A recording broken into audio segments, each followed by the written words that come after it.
Some of us fell out of vaginas and others of us were pushed. Still others came out cesarean. Spilled forth awkward and disjointed into this world, I came out yellow, so shove 'em under lights, keep 'em alive, keep that Billy Rubin count down or up, I can't remember. There was a slight fever and somewhere the wiring of the brain changed. Him, he came out purple, so purple that you could tell that the oxygen was deprived from the body. You could see the cells dying on the edges of the fingertips and on the tip of the nose, the ears, and in the corners of the eyes. Somewhere inside, the mind was being strangled. Not just the brain, the mind. The mind was being strangled, and there would be twists and turns as life made us. Mine was easy. I was weird from spirit, not necessarily by physical nature, but it was hard to catch a ball, sit down, pay attention. You know, life was too much life. I couldn't stay in one place for too long. Hopefully these disjointed thoughts and this hyperactivity will allow me to speak to people where they're quiet, and I get to talk out loud. Him, he was never going to make it. He was never going to cross that line between boyhood and manhood. I remember I watched him shuffle, even as a child, where his parents would engineer sleepovers. We had to be about 6 or 7. No, 8 or 9, I remember, 8 or 9, just before puberty, because puberty is when the break came, when his difference meant that he would never grow up to be a man boy. He would always be a boy boy. You know, the kid shorts and the t-shirts and mom always taking care, but we're still back there somewhere when we're at the sleepover, and he was the first kid where you do that cool interpersonal diversity racial thing where you touch each other's hair and it is so different that you go, wow, that seems kind of cool, and then they go, that seems kind of cool, and later in adult rooms you will tell these stories and people will talk about how warm and open you were, but we were kids and he was slightly different. I wasn't running fast. Hell, I wasn't even running, but I was moving faster than him, and I could see the separation. He was a good kid. We spent evenings playing video games and having conversations, me mostly holding it up. He just wanted company. He just wanted wonder, and he couldn't figure out how to make those things happen.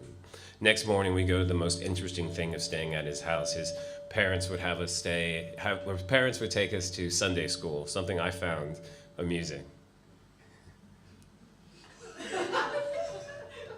And we'd sit and we'd write and we'd learn, and I'd watch him try to take on concepts that adults still try to take on today, and it was strange because we were going distance, and this was the first sleepover. There weren't many, maybe 5 or 6. We changed classes, and then very important, his parents picked the next kid that he talked about a lot out loud to make sure that they had time together. We flash forward a bit. It's that year in college, not towards the end when you realize that you've wasted intellect and other people's money, but right in the beginning when you feel smart and full of yourself. And for some reason, when you reach in your pocket, you can buy alcohol for people who want to be your friends, or just for yourself because you have no friends and you are alone. But it's better than that. You got a girlfriend now, grades are going well, and you arrive to see the old school. To see the places where those of us who were misshapen moved slowly or too quickly, too loudly or too quietly, and you wondered about the boy who had been your first friend. Your first friend that you had discovered when they told you that you were broken. Well, not broken, special. But all special means is broken, because if I were special, I'd have more than what you got. I'm 9. I know what's going on here. You're giving me candy. You're telling me it's a good thing that we're changing schools and that we're going to strange places. With kids who drool and kids who can't sit down and kids who can't remember, and this boy, this first friend, this seizure haver, this guy who would suddenly fall down, twist around and twist, fit, spit, piss, fart. Shit, that's embarrassing, and we were getting older now. I'm about 20. Like I said, full of all the love that other people's money can buy you and an intellect that allows you to go to college to realize that, well, thank God there's college, what about the real world? So we walk down from the school to the Safeway where we know the boy works. The boy who is now a man, he's in his 20s too. You know that he'll still be wearing the little boy shorts and the t-shirt. His mom has said before that they've accepted that he's going to be with them all his lives. All their lives. You look at his face.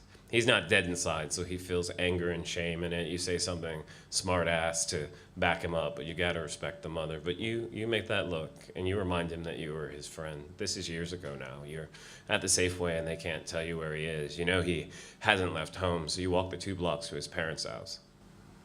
It's a beautiful house with a large garden where the church used to have Easter egg hunts, and used to find that funny too. Interesting conversations about the difference of nature and religion and culture. Well, conversations you couldn't have with him. You knock on the door, his mother lets you inside. Strong arms pull you to her. heart beats. You can smell a difference in the home. There's a lack of a smell of a teenage boy. There is sorrow in her arms.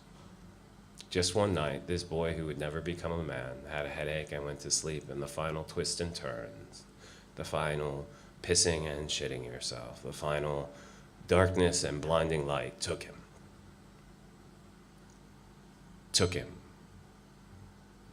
And he was so much a marker of how fast I was moving under my own condition. He was so much a symbol of the thing I was moving away from. He was a child with a shortened life among children who saw futures. He did not see his own or contemplate it. He was a warm and affable guy. He understood that his difference made sharp edges of the dull, but for some reason, all that knew him tried to make soft edges of the entire sharp world. I cannot tell you if he died in peace, but I know that his childhood was happy. It just seemed like the right thing to be thinking about as I sat in the darkness, wondering what I was going to say on a stage on a night that we try to make wishes come true for children whose ends we can see.